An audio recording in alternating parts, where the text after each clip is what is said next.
Okay, Assalamualaikum warahmatullahi wabarakatuh dan salam sejahtera. Bertemu lagi bersama Cikgu Siti Suha, Bengkel Teknik menjawab soalan. So, kali ni kita nak bincang cara nak jawab soalan esei, asid dan alkali. Jangan lupa subscribe dan like. Okey, ini adalah contoh soalan esei bagi tajuk asid dan alkali. Jadi untuk jawab soalan esei, awak kena pastikan markah yang diperuntukkan. Contoh soalan yang pertama, dia berkenaan maksud dan sifat kimia. Okey, ada 6 markah kat situ. Okey, tengok kita cek highlightkan apa markah yang boleh diperoleh daripada soalan ni. Okay, maksud, sifat kimia, nama larutan. Okay, kemudian nilai pH dan terangkan. Okey, untuk soalan kedua, 6 markah juga. Dia tanya tentang jenis tindak balas. Kemudian tulis persamaan, 2 perkataan, hitung kemolaran. Okey, semua tu tengok markah dia berapa. Okey, 6 markah. Kemudian untuk soalan C ada 8 markah. Jadi macam mana nak jawab soalan esei untuk yang ini? Pastikan jawab soalan direct pelarut X dengan pelarut Y. Okey, 2 markah. Kemudian untuk banding bezakan gambar rajah ni perlu ada pemerhatian, inference dan juga penerangan. Okey, kita pergi kepada detail setiap soalan. Okey, soalan yang pertama, jadual menunjukkan maklumat tentang larutan P dan larutan Q dengan kepekatan yang sama tetapi nilai pH yang berbeza. Okey, untuk larutan P nilai pH kurang daripada 7. Bertindak balas dengan kuprum 2 oksida menghasilkan kuprum 2 nitrat dan air. Kemudian untuk larutan Q pula nilai pH kurang daripada 7, bertindak balas dengan natrium hidroksida menghasilkan natrium etanoat dan juga air. Okey, ada clue kat sini. Ini nitrat. Kalau nitrat mesti berkaitan dengan asid nitrik. Okey, etanoat pula mesti berkaitan dengan asid etanoik. Okey, kedua-duanya mestilah asid sebab bawah 7. Alright. Okey, pergi soalan yang pertama. Nyatakan maksud asid dan berikan satu sifat kimia bagi asid. Jadi kat sini dah ada tunjukkan satu sifat kimia dia. Okay, kita terus jawab soalan 10. Asid ialah bahan yang mengayon di dalam air menghasilkan ion hidrogen. Okey, jangan salah ni, HID. Okey, kemudian sifat kimia yang pertama, kita tengok kat sini. Asid bertindak balas dengan oksida logam menghasilkan garam dan air. Ini kuprum 2 oksida adalah oksida logam. Okey, kuprum 2 nitrat adalah garam dan air. Ini satu contoh sifat kimia bagi asid. Okey, ada lagi sifat kimia yang lain. Contohnya, asid bertindak balas dengan logam menghasilkan garam dan gas hidrogen. Ataupun asid bertindak balas dengan logam karbonat menghasilkan garam, karbon dioksida dan air. Okey, ini 3 persamaan penting yang awak kena faham betul-betul. Okey, seterusnya kita tengok soalan nombor 2. Nyatakan nama bagi larutan P dan larutan Q. Larutan manakah menunjukkan nilai pH yang lebih tinggi dan terangkan jawapan anda. Okey, kalau nitrik, nitrik ingat 3 je asid kuat yang awak kena tahu. Asid hidroklorik, asid sulfurik, asid nitrik. Okey, dan satu asid lemah iaitu asid etanoik. Jadi dia suruh nyatakan contoh larutan, bukan contoh ini memang dia dah bagi clue asid kuprum 2 nitrat. Maksudnya P tu adalah asid nitrik, manakala Q adalah asid etanoik. Okey, so terus dapat tak 6 markah ni? Ada kita soalan. Larutan manakah menunjukkan nilai pH yang lebih tinggi dan terangkan jawapan anda. Mana yang tinggi? Asid kuat ke asid lemah? Jangan tersilap Kalau dia lagi kuat, asid tu lagi rendah nilai pH. Okey, jadi pHQ lebih tinggi kerana mempunyai kepekatan ion hidrogen yang lebih rendah. Semakin rendah kepekatan ion hidrogen, semakin tinggi nilai pH. Okey, tengok peruntukan markah 1, 2, 3, 4, 5 dan 6. Okey. Pergi soalan yang kedua. Okey, ini rajah menunjukkan susunan rajah digunakan dalam proses pentitratan asid dan alkali. Allah Akbar, ada suara latar kat belakang tu jangan marah. Okey, ini adalah asid sulfurik dititrat ke dalam kalium hidroksida 0.5 mol. Nyatakan jenis tindak balas yang berlaku dalam kelalangkun. Tulis persamaan kimia tindak balas. Seterusnya, hitungkan kemolaran asid sulfurik. Ketakat air pentitratan ialah 10 cm padu. Ada senyap sikit, dek, tolong. Okey. Kita terus pergi yang pertama. Jenis tindak balas. Okey, 1 markah. Apa jenis tindak balas dia? Peneutralan.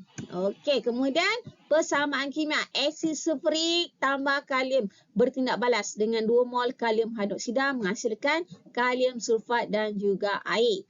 Okey, dia nak suruh kita hitungkan kemolaran. Jadi, ingat keluarkan maklumat. MA masa kemolaran asid. Kat mana nak cari kemolaran asid tu? Itu yang dia tanyakan. Berapa? Kemudian VA, isi padu asid. Berapa banyak yang dititrate-kan? Awak tengok dalam soalan ni ada 10 cm padu.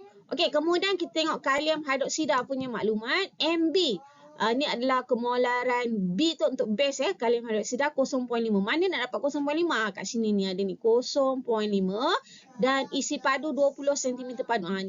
Ni ada 20 cm padu. Jadi maklumat ni awak keluarkan supaya senang awak nak kira. Jadi nak guna formula apa? Okey ni. MAVA per MBVB sama dengan 1/2. Mana dapat 1/2 ni? Okey, tengok. Ini asid. Depan dia ada apa-apa? Tak ada kosong kan? So, maksud itu 1. Okey, ini adalah alkali 2. So, 1/2. Jadi, masukkan semua maklumat dalam ni. Okey, masukkan MA. Kita tak tahu. VA 10. Kemudian MB 0.5. VB 20 sama dengan 1/2. So, ni matematik. Nak cari MA. Macam mana nak cari MA? Okey, ini kita bawa ke atas ni. So, 1 darab 0.5 darab 20. Lepas tu, bahagi 2. Ni bawa ke sini jadi bahagi. Okey. Ini kena mainkan. Ini matematik Macam mana saya nak tunjuk Kalau yang masih tak tahu nak buat. Okey, so ini. Ni awak bawa ke atas. Okey, ni bawa ke atas. Okey. Ini awak bawa ke bawah. Okey. So, jadi apa? MA sama dengan 1 darab dengan 0.5. Allahuakbar. Kemudian darab 20. Okey, dan kemudian bahagi dengan 2. Yang ni 10 tadi kan, darab dengan 10. Okey, so tekan kalkulator, dapatlah jawapannya ini. Jadi peruntukan markah dia tadi ada 6. So tengok 1, 2, 3 bersama kimia 2 markah, 4, 5, 6. 6 markah. Okey, terus pergi kepada soalan C. Jadual 10.3 menunjukkan susunan radar sebagai 2 set eksperimen mengkaji kekondaksian elektrik dan satu sifat asid apabila hidrogen klorida dilarutkan dalam pelarut X dan pelarut Y. Okey, ditulis kat sini hidrogen klorida. Kalau awak tengok balik, hidrogen klorida formula dia adalah HCl. Awak belajar HCl tu apa? Asid hidroklorik kan? Tapi awak kena ingat, asid hanya menunjukkan sifat asid bila di dalam air. Sebab itu ditulis kat sini hidrogen klorida. Dia nak suruh kita teka apa X dengan Y. Jadi kalau dia asid, nak menunjukkan sifat asid tu salah satunya dia boleh mengkondaksikan elektrik ni kat sini. Maksudnya X tu adalah air. Okey, X tu adalah air.